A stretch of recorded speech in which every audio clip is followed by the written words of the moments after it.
ഉത്തർപ്രദേശിലെ ഹത്രാസിൽ ഒരു പിഞ്ചു ബാലികയെ 9 വയസ്സുകാരിയെ അതിക്രൂരമായിട്ട് പീഡിപ്പിച്ച അമാൻ ഖാൻ എന്ന് പറയുന്ന വ്യക്തിയെ ഇപ്പോൾ പോലീസ് വെടിവെച്ച് കൊന്നിരിക്കുന്നു എന്നുള്ള വാർത്തയാണ് ഇന്ന് പ്രധാനമായിട്ട് പുറത്തു വന്നിരിക്കുന്നത്. രാജ്യം മുഴുവൻ ചർച്ച ചെയ്യുകയാണ്. യോഗി ആദിത്യനാഥ് ഈ കലാപരിപാടി നിർത്താറായില്ല എന്നുള്ളതാണ് ഇവരുടെ ഒരു ചോദ്യം. യോഗി ആദിത്യനാഥിന് ഒരേ ഒരു വാക്കേ ആൾ ജനങ്ങൾക്ക് കൊടുത്തിട്ടുള്ളൂ. നമ്മുടെ സംസ്ഥാനത്ത്, ഉത്തർപ്രദേശ് എന്ന് പറയുന്ന സംസ്ഥാനത്ത് കുഞ്ഞു കുട്ടികളെ അടക്കം പീഡനത്തിനിരയാക്കുന്ന ആളുകളുടെ മുഖം നിലത്ത് മുട്ടിക്കും അല്ലെങ്കിൽ മണ്ണിൽ മുട്ടിക്കും എന്ന് പറയുമ്പോൾ അത് വെടിവെച്ച് വീഴ്ത്തും എന്നുള്ളത് തന്നെയാണ്. അതിലൊരു തർക്കമില്ല. അത് ഗുണ്ടകളായിക്കോട്ടെ, ഇതുപോലുള്ള പീഡനവീരന്മാരായിക്കോട്ടെ, ആരാണെങ്കിലും ഇതുപോലുള്ള എൻകൗണ്ടറിലൂടെ കൃത്യമായിട്ട് ഈ ഭീകരവാദ സംവിധാനങ്ങളോട് ചേർന്ന് നിൽക്കുന്ന ഇതുപോലുള്ള സുഡാപ്പികളെ നശിപ്പിച്ച് കളയുമെന്നുള്ളതിൽ 1% പോലും നടക്കില്ല.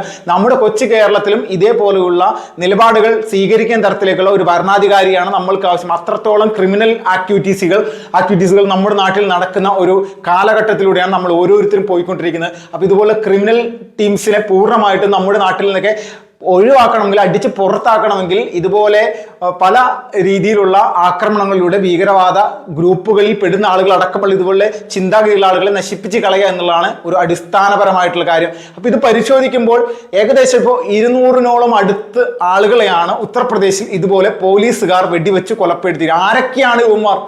100 കൊലക്കേസിൽ പോലും പ്രതികളായിട്ടുള്ള ആളുകൾ UP-യിൽ യോഗി ആദിത്യനാഥ് മുഖ്യമന്ത്രി ആയതിന് മുന്നോടിയായിട്ട് സെഞ്ചുറി തികച്ച ആൾക്കാരുണ്ട് ഈ കൊലപാതകം നടത്തി.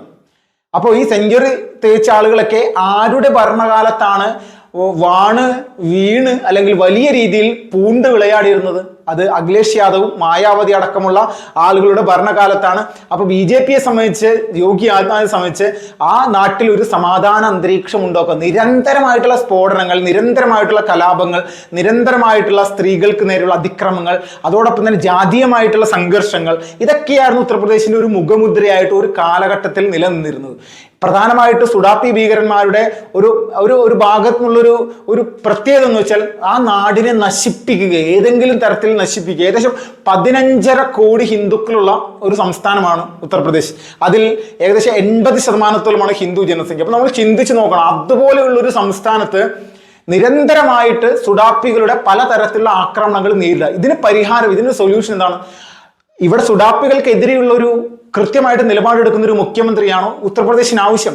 അതുകൊണ്ട് അവർ ഒരു കോംപ്രമൈസും ഇല്ലാതെ അവിടുത്തെ ഹൈന്ദവ ജനത ഏകപക്ഷീയമായിട്ട് യോഗി ആദിത്യനാഥിനും BJP-ക്കും വോട്ട് ചെയ്തുകൊണ്ട് UP-യെ ഒരു സുവർണ നേട്ടത്തിലേക്ക് എത്തിക്കുന്ന തരത്തിൽ ഒരു വലിയൊരു കുതിച്ചുചാട്ടത്തിലേക്ക് സുരക്ഷാ രീതിയിൽ, ആഭ്യന്തര സുരക്ഷയുടെ കാര്യത്തിലും അതോടൊപ്പം തന്നെ ആഭ്യന്തരമായിട്ടുള്ള സാമ്പത്തിക വളർച്ചയുടെ കാര്യത്തിലാണ് വലിയ രീതിയിലേക്ക് മുന്നോട്ട് എത്തിച്ചു. അപ്പൊ കുംഭമേള പോലെയുള്ള സംഭവങ്ങൾ നടന്ന സമയത്ത് എന്തെല്ലാം പ്രശ്നങ്ങൾ കുമാരുണ്ടാക്കാൻ നോക്കി. ഒരു കോംപ്രമൈസും ഇല്ലാതെ ഒരു സുഡാപ്പിയും കുംഭമേള സ്ഥലത്ത് വന്ന് ഒരു കച്ചവടം നടത്തണ്ട എന്നുള്ള നിലപാടെടുത്തു. അതോടൊപ്പം തന്നെ കഴിഞ്ഞ ദിവസം ഹോളി ആയിരുന്നു. ഹോളി 2 മണി വരെയാണ് ഹോളി ആഘോഷം വലിയ തരത്തിൽ ഉത്തർപ്രദേശിൽ നടക്കുന്നത്. ഒരാളും തന്നെ ഈ സമയത്ത് മറ്റ് ആരാധനാ സംവിധാനങ്ങളോട് കൂടി പൊതുസമൂഹത്തിന്റെ ഇടയിലേക്ക് വരണ്ട, അല്ലെങ്കിൽ ഇവിടെ ഒരു സംഘർഷം, വർഗീയ സംഘർഷമൊക്കെ ഉണ്ടാകുന്ന തരത്തിലുള്ള സാധ്യതകൾ ഉണ്ടാക്കാൻ വേണ്ടി പല സുഡാപ്പികളും പല രീതിയിലുള്ള പ്ലാനിങ്ങുകൾ നിരന്തരമായിട്ട് നടത്തും. അതോടൊപ്പം തന്നെ ചില റോഡ് സൈഡിലുള്ള പള്ളികളിലൊക്കെ ഇത് ഇത്രയും വലിയ രീതിയിലുള്ള ഒരു സംഭവം നിലനിർത്താൻ അല്ലെങ്കിൽ ഇങ്ങനൊരു ആക്രമണ പരമ്പരകളൊന്നും അവിടെ നടക്കാതിരിക്കാൻ വേണ്ടി സർക്കാർ കൃത്യമായിട്ടുള്ള നടപടികളാണ് സ്വീകരിച്ചത്. പക്ഷെ എന്താണ്, എന്നിട്ട് പോലും റോഡ് സൈഡിലുള്ള ചില പള്ളികളിലൊക്കെ ജയ് ശ്രീറാം എന്ന് എഴുതി വെച്ചിരിക്കുകയാണ്. ആരാണ് ഇത് ചെയ്തിരിക്കുന്നത്? ആരുടെ നിർദ്ദേശപ്രകാരം ആരായിരിക്കാം ഇത് ചെയ്തിരിക്കുന്നത്? അവിടെയുള്ള തീവ്ര ചിന്താഗതിക്കാരായിട്ടുള്ള സുഡാപ്പി ഭീകരന്മാരുടെ കൂട്ടാളികൾ കൃത്യമായിട്ട് അവിടെ ചെയ്തു വെച്ചിരിക്കുകയാണ്. എന്തിനാണ് ഇത് ചെയ്തിരിക്കുന്നത്? ഹോളി ആഘോഷിച്ച് പോയവർ ഇവിടെ ഈ രീതിയിലുള്ള പണിയാണ് ചെയ്തിരിക്കുന്നത്. അപ്പൊ മീഡിയ 1 പോലെയുള്ള നമ്മുടെ കേരളത്തിലെ ചില ചാനലുകൾ ഇത് ഉത്തർപ്രദേശിൽ കണ്ടു, ഹോളി ആഘോഷിക്കാൻ വന്നവർ ഇങ്ങനെ ചെയ്തു, അങ്ങനെ ചെയ്തു, ഇങ്ങനെയൊക്കെയാണുള്ള നിലപാടുകളും വാർത്തകളും പ്രചരിപ്പിക്കാൻ സാധിക്കും. UP-യിൽ ഒരു കിരാത ഭരണം നടക്കുകയാണ്. യോഗി ആദിത്യനാഥിന്റെ കീഴിൽ അവിടുത്തെ ന്യൂനപക്ഷങ്ങളെ നശിപ്പിച്ചുകൊണ്ടിരിക്കുകയാണെന്നുള്ള രീതിയിലൊക്കെയാണ് നിരന്തരം അങ്ങനെ പ്രചരിപ്പിക്കാനാണ് ശ്രമിക്കുക. അപ്പോൾ ഒരു പ്രചരണത്തിന് ഇവിടെ പ്രത്യേകിച്ചൊരു സ്ഥാനമൊന്നുമില്ല. 150-നോട് അടുത്ത ആളുകളെ എൻകൗണ്ടറിലൂടെ കൊലപ്പെടുത്തി ആദ്യം 1 വർഷങ്ങൾക്ക് മുന്നേ തന്നെ. അപ്പൊ എന്തുകൊണ്ട് ഇത്രയൊക്കെ സംഭവം ചെയ്തത്? 1 വർഷം മുന്നേ കംപ്ലീറ്റ് അവിടുത്തെ ഗുണ്ടകൾക്ക് നേരെ മാത്രമായിരുന്നു. പിന്നെ ഗുണ്ടകൾ പൂർണ്ണമായിട്ട് ഏകദേശം 20,000-ഓളം ഗുണ്ടകളെ ജയിലിൽ അടച്ചു. 20,000 ഗുണ്ടകൾ ജയിലടക്കം മാത്രമല്ല, അവർക്ക് ഇനി പുറത്തേക്ക് വരണ്ട എന്നുള്ള നിലപാടാണ് അവർ സ്വീകരിക്കുക. കാരണം ഞങ്ങൾ പുറത്തേക്ക് വന്നാൽ ഞങ്ങളോട് കണക്ക് തീർക്കാൻ പല ആളുകളും നിൽക്കുന്നുണ്ടാവും, ഞങ്ങൾ തിരിച്ചവരെന്തെങ്കിലും ചെയ്തു കഴിഞ്ഞാൽ പോലീസ് ഞങ്ങളെ കൊലപ്പെടുത്തും. ഇതാണ് യോഗി അതിന്റെ സർക്കാരിൽ ഗുണ്ടകൾക്ക് പൊതുസമൂഹത്തിൽ ഇറങ്ങി നടക്കാൻ പേടിയാകുന്ന ഒരു കാലഘട്ടത്തിലേക്ക് കാര്യങ്ങൾ മാറി. ഒരു സമയത്ത് എങ്ങനെയായിരുന്നു, വൈകുന്നേരം 4 മണി കഴിഞ്ഞാൽ സ്ത്രീകൾക്ക് പുറത്തിറങ്ങാൻ പറ്റാത്ത സാഹചര്യം ഉണ്ടായിരുന്നു ഉത്തർപ്രദേശിലെ പല പ്രദേശങ്ങളും. ഇന്ന് ഉത്തർപ്രദേശിലെ ഗുണ്ടകൾക്ക് പൊതുസ്ഥലത്തിറങ്ങി നടക്കാൻ പറ്റാത്ത സാഹചര്യത്തിലേക്ക് അവിടുത്തെ ഭരണ സംവിധാനത്തിന്റെ കഴിവ് കൊണ്ട് മാറി എന്നുള്ളതാണ്. പോലീസിനെ പോലും തോക്കിന്റെ മുൻപിലും വാളിന്റെ മുന്നിലും നിർത്തിയിരുന്ന ഗുണ്ടകൾക്ക് ഇന്ന് ഒരു പോലീസ് സ്റ്റേഷനിലും കയറാനുള്ള ധൈര്യമില്ല. ജയിലിൽ കൊണ്ടുപോയിട്ട് ഇടിച്ച് പിഴിയുക, അല്ലെങ്കിൽ ശാരീരികമായിട്ട് നശിപ്പിച്ച് കളയുന്ന തരത്തിലേക്കുള്ള നിലപാടുകളാണ് എടുക്കുന്നത്. കൂട്ടത്തിൽ എവിടെയെങ്കിലും വെച്ച് പോലീസിനെ കണ്ട് ഓടിയിട്ടുണ്ടെങ്കിൽ അവിടെ വെച്ച് അവരെ പണി തീർക്കുന്ന തരത്തിലേക്ക് വെടിവെച്ച് തീർക്കുകയാണ്.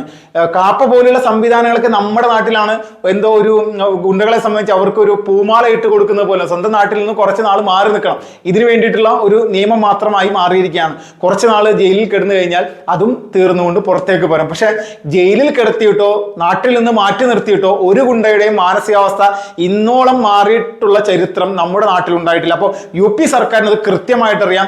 ഗുണ്ടാ പാർട്ടിയായിട്ടുള്ള CPM-നെ സംബന്ധിച്ച് അവർ അധികാരത്തിലിരിക്കുന്ന സമയത്ത് തങ്ങളുടെ രാഷ്ട്രീയ ഗുണ്ടകളൊക്കെ ഇതുപോലെ ഒതുക്കപ്പെടാൻ അവർ ആഗ്രഹിക്കുന്നില്ല. കാരണം രാഷ്ട്രീയ എതിരാളികളെ കൊന്നൊടുക്കാനും ഇല്ലായ്മ ചെയ്യാനും മറ്റുള്ള രീതിയിൽ ആക്രമിക്കാനും ഇവർക്ക് ഈ ഗുണ്ടകളെ വേണം. അപ്പൊ ഈ ഗുണ്ടകൾക്കെതിരെ നടപടി എടുക്കാൻ CPM എന്ന് പറയുന്ന രാഷ്ട്രീയ പ്രസ്ഥാനം തയ്യാറല്ല, പിണറായി വിജയൻ തയ്യാറല്ല. പക്ഷെ യോഗി ആദിത്യനാഥിനെ പോലെയുള്ള ഒരു മുഖ്യമന്ത്രിയെ സംബന്ധിച്ച് ജനങ്ങളോട് കൊടുത്തിട്ടുള്ള വാക്കാണ് പ്രധാനപ്പെട്ടത്. അത് അദ്ദേഹം കൃത്യമായിട്ട് നടത്തുകയാണ്. അതുകൊണ്ടാണ് ഒരു 9 വയസ്സുകാരിയെ ഇതുപോലെ ക്രൂരമായിട്ട് പീഡിപ്പിച്ചു കഴിഞ്ഞിട്ട് അവന് 1% പോലും ഇനി ആ സമൂഹത്തിൽ ജീവിക്കാനുള്ള അവകാശമില്ല എന്നുള്ള തീരുമാനം പോലീസ് എടുക്കാനുള്ള ഒരു സാഹചര്യം വന്നത്